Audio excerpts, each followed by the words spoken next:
When you ride a commercial airplane, you and your fellow passengers temporarily become the most vulnerable people on Earth.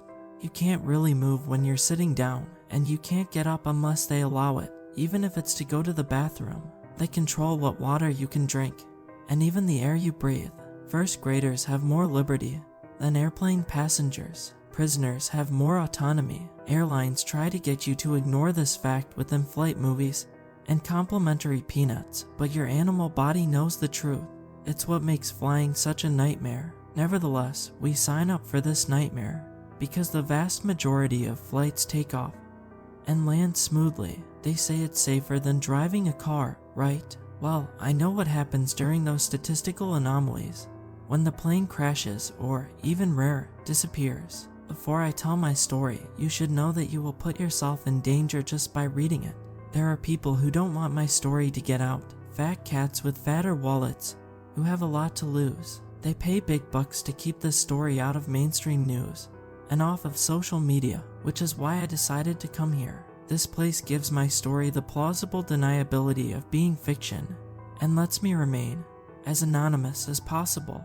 I was a history professor on my way to the first big conference where I was a keynote speaker. It was being held in New York City, but my heart was pounding like John Henry all the way back in the Dublin airport 2 days prior. I'm not Irish. Well, I am biologically a quarter Irish, but I'm not from Ireland. If you couldn't tell from that last sentence, I'm American, at least I used to be, and I was only in Europe on sabbatical. I specialized in the World War I era, which sounds a little cliche for a single white guy, but I was good at what I did.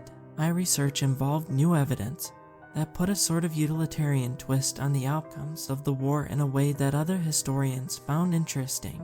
I think it's absolute garbage now, but at the time I was quite proud of my work. The cherry on top of my presentation was a prop I was bringing back to the States inside my beat-up brown leather briefcase. I paced back and forth in the terminal, never walking out of sight of the gate. I had had nightmares about missing this flight for a week straight, and was determined to not let that happen. I even purchased priority seating to be the first one on the plane. Over the intercom, an English woman announced the arrival of my plane. I raced to the front of the gate, so eager to get to my seat it was like I believed it was on a first-come, first-served basis. The same woman called for anyone requiring special assistance to come be seated first. An old woman in a wheelchair raised a flabby arm, and one of the workers went over and wheeled her past me. I scowled at her as she rolled into the corridor connecting the terminal to the plane. She stuck her tongue out at me as she passed, which my over-anxious brain interpreted as I don't actually need this wheelchair. I just wanted to get in before you. Old people think they can get away with anything, I thought to myself. I waited impatiently outside the gate for my seating group to be called, nervously tapping my feet like a puppy who just did a trick and expects a treat. Priority seating was called next, and I rushed down the tunnel before they even finished scanning my ticket. One thing I've neglected to mention is that my mom was traveling with me. She had come out a month after I had and kept the spare room company while I was on what she referred to as paid vacation. I paid for her ticket, of course, but decided that she didn't need priority seating. It was half an hour before she sat down next to me. "Thanks for making me wait out there by myself," she said with a huff as she sat down in the middle seat to my left. I had chosen the aisle seat for myself, which Mom was okay with given that I was a good 16 inches taller than her. "But you didn't need the priority seating," I explained. "Yeah, and you didn't either," she scoffed. "You know how worried I've been about this flight. I would have been dying out there in line with you. Besides," I lowered my voice, "you could have just asked for some assistance," I said, pointing at the old woman who had rolled in before me. Mom scowled. "Flying really does bring the worst out in you, doesn't it, Tim? Jesus, I thought that by now you would have grown out of it. At least you don't cry anymore." She raised a questioning eyebrow. "Right?" I was about to answer when a rotund, hairy gentleman with a noticeable lack of antiperspirant motion towards the window seat, indicating that it was his. We stood up and he waddled and squished his way past us. I mouthed the word sorry to Mom. She frowned and sat back down. The first half of the flight was just like every other flight I had been on. The captain made a joke before takeoff. The crew made sure all of our trays were put away. We went up in the air, and once we hit cruising altitude the seatbelt signs turned off. and the lights in the cabin dimmed to accommodate naps. Normal flight stuff. The first sign of problems ahead came from the stinky man in the window seat. He said something in a language I didn't understand, but based on his tone of voice I was able to loosely translate it as holy hell. I leaned over to get a look out of the window, and saw it. About 50 feet from the wingtip was what at first looked like a weirdly shaped cloud. The lower part of its body was shaped like an upside-down teacup, or a hoop skirt. In the middle of the body was a long, spindly neck that connected the base to an ovular head. Like I said, at first it didn't look too concerning. It was white, and fluffy and almost, well, cute. The only concerning thing about it was that as we flew, while most of the clouds looked as though they were moving past us, this weird-looking cloud looked like it was coming toward us. "Oh my god, what the hell is that, Tim?" Mom asked me. "I don't know," I answered honestly, "but the way it's moving looks like it's probably a weather balloon, or something getting dragged along by the air current." I'm sure the pilots are aware of it. As if on cue, the plane jolted abruptly to one side, tossing our cups of $500 complimentary water to the floor. See, I chuckled nervously, trying to put my mother and my own mind at ease. The thing jumped forward again. Our whole row gave a startled jump. It was now floating above the wingtip. Whatever this thing was, there was no evading it. "Oh my god, Tim," Mom gasped and squeezed my arm. The thing was changing. It was becoming darker and more definite in its shape. Slowly it turned to gray, like a storm cloud, and then finally jet black.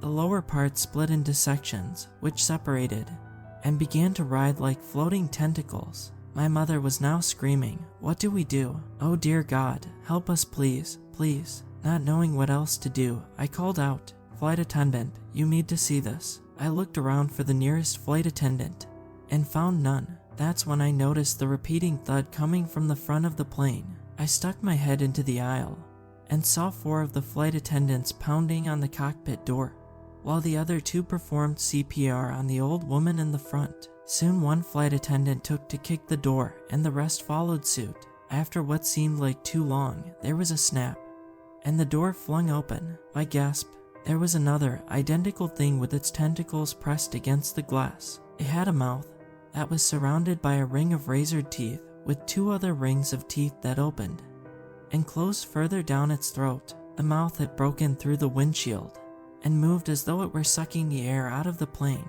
The bravest flight attendant rushed into the cockpit, making sure to keep a distance from the creature's pulsating mouth. I couldn't hear what she said over the growing commotion coming from my fellow passengers, but I didn't have to.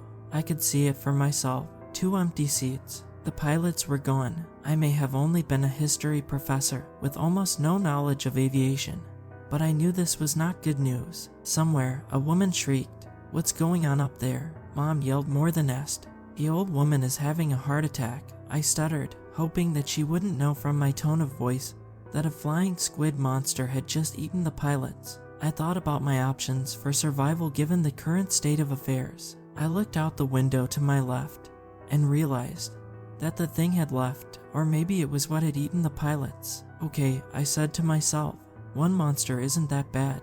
It isn't good, per se, but it isn't hopeless. We can probably figure out how to fight it off, at least long enough for the military to come blow it up. And it seems like the cockpit is still airtight because everyone can breathe just fine, and the oxygen masks haven't popped out. That's a thing, right? We can take this thing." But I was wrong, on many accounts. The plane flew through the surrounding clouds into an opening, and what I saw took away any faint hope of survival left in me. Surrounding the plane was a colony of cloud monsters, as far as I could see out the plane window. As the plane drew near, they all began to change from their harmless-looking cloud-like state to black, tentacled monsters. That was when I heard what sounded like the spray from an aerosol can from the front of the plane. I turned towards the cockpit and saw why the monster in front had been careful to keep the cockpit airtight. A gray mist came billowing out from its mouth into the cabin. No air leak meant no masks. I began fumbling with the 4-digit lock on my briefcase, which, thanks to my paranoia, was sitting in my lap. This, I thought to myself, will be the first time when being a World War I historian really pays off. The lock on my briefcase clicked, and I tossed it open to reveal the World War I replica gas mask inside. "Let's see if these things suck as much as I've read about," I said, before slipping it onto my face, and not a moment too soon. The gray mist had spread throughout the cabin, and passengers were starting to act strange. They were taking off their seatbelts and mingling like it was a singles mixer. Then we took the first hit. If I hadn't known better, I would have said that a bomb exploded on my right. Instantly, people and bags went flying. I landed hard on my side before another hit sent me into the ceiling as I struggled to keep my mask on. The terrible sound of cutting metal made the hairs on my arms stand up. They were biting through the sides of the plane. People began walking dreamily towards the mouth holes, where they were readily devoured by the grabby mouths. I screamed when I watched a man's head get bitten off. Blood splattered against my mask. A man strode up to the mouth in the floor and hopped right in like it was a swimming pool. He wailed in pain, but kept on smiling while the mouth slowly gobbled him up like paper in a shredder. Once he was gone, the monster left, and a second one took its place too quick for the difference in air pressure to suck anyone out. Soon lines were forming in front of the mouths. When one person went in, the next stepped up to the plate, and everyone else took one step forward. I started feeling woozy, and not just from the gore. My lungs were screaming at me. These masks really do suck, I thought. I looked around, hoping to find someone who wasn't affected by this mind control gas. All throughout the plane, people were lining up to be eaten. I spotted my mother towards the back of one of the feeding queues and ran over to her. "Mom, what are you doing?" I shouted as I yanked her out of line. The zombified passengers behind her shuffled forward, a relaxed smile floating on their faces. Mom ripped herself out of my arms and scrambled back towards her place in line, but the other zombies wouldn't let her in. Back of the line, Pretty Mama, a dazed senior citizen, thrust his thumb in a backward motion. I caught up to Mom as she was making her way to the end of the line. I asked her what she thought she was doing again, and she frowned at me. "Thanks a lot, Tim. Now I've lost my place in line." She shouted at me in slurred speech like an angry drunk. "You just got on my bad side." "Mom, what do you think happens when you get to the front of the line?" I pleaded with whatever kernel of reason and self-preservation was left in the depths of her mind. "I get out of here," she explained calmly. "This plane is going to crash, but luckily the plane companies put in this emergency hole for us to jump through to get back home." I thought about pointing out that she didn't have a parachute and that we were thousands of miles above the Atlantic Ocean, far away from home, but decided it wasn't worth what little time I had left. If she couldn't tell that there was a human garbage disposal attached to the holes in the plane, my guess was that she was too far gone to worry about something like a parachute. "It's a trap, Mom," I screamed through my World War I mask as loud as I could. "There are monsters on the other side of those holes. You can't jump through them." When I said this, everyone in line suddenly turned towards me. A new sort of fear entered my chest as I noticed the look of malice on each of their faces. "How dare you say something like that?" One man yelled. "You're being irresponsible, and you're going to get us all killed," shouted a woman. "I say we do something with him," another man said menacingly. He and two other men stepped forward out of line with their arms outstretched towards my neck, opening and closing their fists like crabs coming to pinch my windpipe shut. I backed up between two rows of seats and scanned the area for something I could use to protect myself. That's when I saw a flight attendant who I hadn't noticed before. She looked calm, but not in a zombie way, and she wasn't in line to die. I hopped over a few rows of seats, easily evading my drug pursuers who quickly gave up and got back in line and ran in her direction. Before reaching her, I watched her lift an arm and whisper something into her sleeve.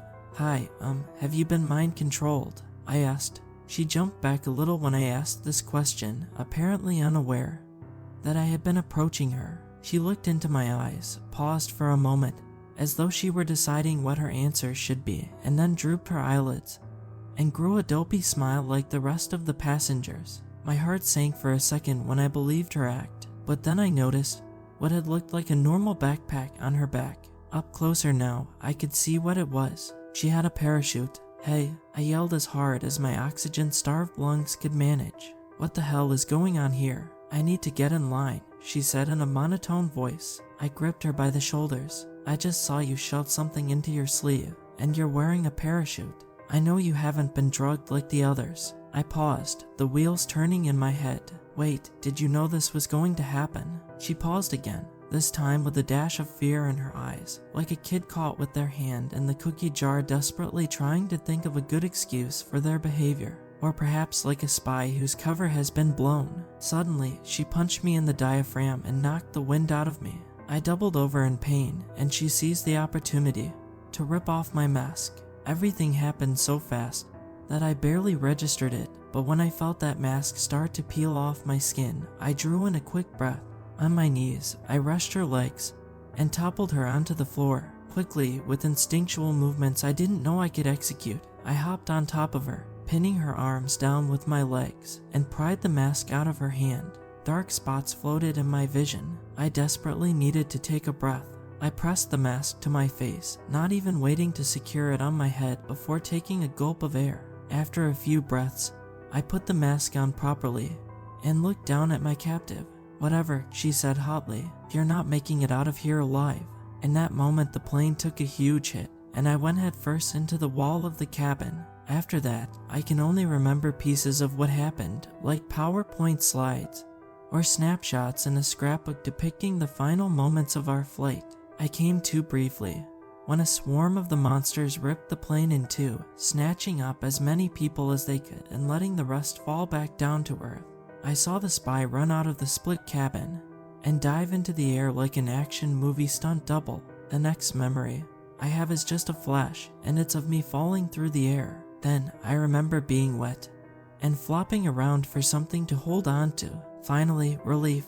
My first real memory after regaining consciousness is of lying face down on something that was buoying my chest and head above water. I panicked when I noticed that my mask was missing before realizing that we were out of the plane and in fresh air. I lifted my head up to look at what had saved me. It was a human body and, given that its own head was limp and underwater, a dead one. I shoved it away in disgust, and it went bobbing and floating towards the partially submerged wreckage that had been our plane. Without even thinking, I scanned the surroundings in high alert. It is interesting how much your body acts on instinct when its life is at stake. I saw that an unmarked tandem rotor helicopter, like the kind the military used to transport people, had landed in the water next to the plane. It was far enough away that I couldn't make out the faces of the people inside, but I know I saw a person in flight crew attire climb in. Was that the woman who attacked me? Then I remembered my mother. "Mom," I shouted out and turned frantically from side to side. I saw floating luggage and pieces of bodies, but no Mom. While I searched, an orange raft pulled up next to me. I turned and a man in an orange life vest offered me his hand. "Have you guys found any older women alive?" I asked hopefully. He shook his head. "Unfortunately, we haven't found anyone still breathing except you. I know this is hard to hear, but, well, chances are you're one of maybe 2 or 3 who made it out alive." He let his words linger. I thought about my mom, how she had wanted so desperately to hop inside that monster's mouth. It hurt to think about her being gone, but I knew that the rescuer was right. She probably hadn't even made it back down to earth. "Are you hurt, son?" he asked. "I don't know," I answered, accepting his help into the boat. "I think I hit my head before we fell." His next question shocked me and instantly put me on the defensive. "Do you remember what happened on the plane?" he asked in an authoritative tone, almost like he was a police officer and I was a suspect. It could have just been a genuine question, or a way to check if I had suffered any brain damage, but I decided to play it safe. "No," I said, feigning confusion. Then I decided to test the waters, if you will. All I remember is getting in line for something. The man glanced at his partner, who was brandishing what looked like a pistol. He shook his head a little, and the man looked back at me. "Well, you probably suffered some sort of brain contusion that's got you a bit confused," he said. His partner noticed I was eyeing the pistol in his hand, and quickly added, "Just a flare gun. They fire it off when we need more help, if there are too many people in one area, and whatnot." I nodded like I understood. They offered me a bottle of water and ibuprofen, and promised to get me to a hospital where they would examine the extent of my brain damage. As we rode around looking for survivors, I felt something heavy in my breast pocket. It was my phone. I couldn't believe it. The pocket was buttoned shut, and somehow it had managed to stay that way despite everything. I checked it out and found that not only was it still functioning, but that it also had 1 bar of service. I chuckled. Would you look at that, I thought. For some reason it seemed so ironic that, after everything, my phone had come out without so much as a scratch. It would prove to be a godsend. Eventually, I was loaded into the helicopter along with what I learned were the only 2 other survivors, a Spanish woman who held the lifeless body of a toddler in her lap and wailed inconsolably, and the spy. The hardest part about the whole accident was having to look that fake flight attendant in the face and converse with her as if I didn't remember what she had done. Before we took off, the co-pilot turned around to look at me. I hear you hit your head pretty hard in the plane, he said in a way that sounded more like a question. He was testing me. I'm not sure what happened exactly. All I know is my head hurts like hell, and I can't remember anything after we boarded. Just like in the raft, the co-pilot turned and looked at his partner, then shifted back to me.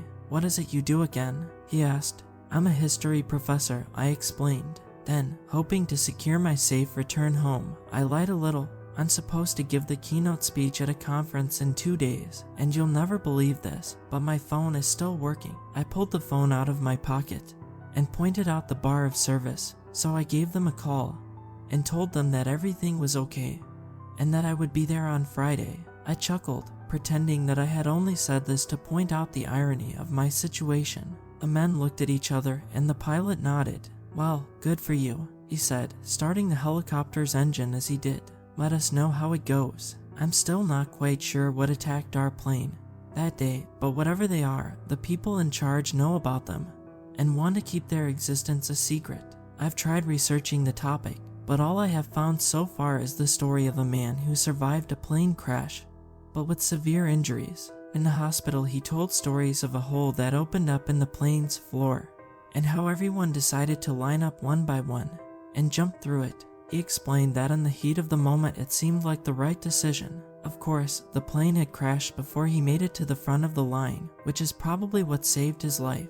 He kept talking about this, almost obsessively, until he died 3 days later from a seemingly unrelated heart attack.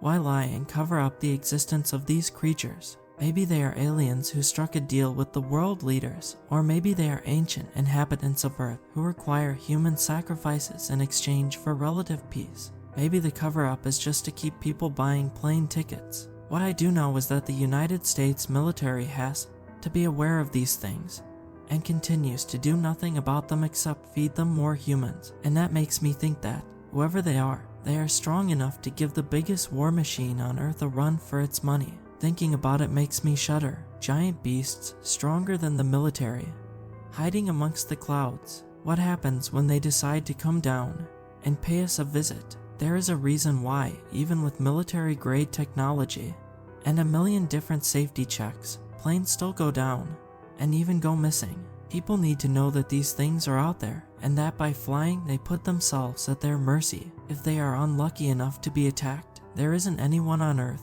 who can save them. Since coming back home, I have noticed people following me. Sometimes they are big men who trail me through the city in trench coats. Sometimes they are beautiful women who I keep running into and are suspiciously interested in me and my plane crash story. I'm leaving this here in the hopes that at least one of you takes me seriously and does something about it. Now, if you'll excuse me, I have to go. There was just a knock at my door, and I have a sinking feeling that I know who's there.